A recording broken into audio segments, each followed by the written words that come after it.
दुनिया का सबसे खूबसूरत इंसान कौन है पाक साहब? दुनिया का सबसे खूबसूरत इंसान वो है जिससे बात करना आसान हो नफीस भाई।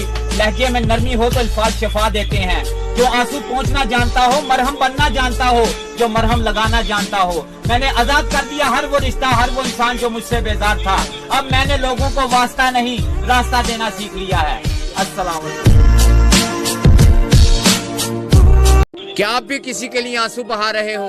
क्या आप भी किसी के लिए आंसू बहा रहे हो? दिन रात यही सोचकर खुद को दर्द दे रहे हो? बस एक बार वो मेरे पास चला आए।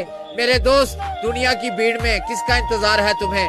जो तुम्हारा होगा ना, वो तुमसे दूर होकर भी तुम्हारे पास होगा, और जो शख्स तुम्हारा नहीं होगा वो तुम्हारे पास होकर भी तुम्हारा खास नहीं होगा। मुझे लगता है कि बातें दिल की होती लफ्जों की धोखेबाज।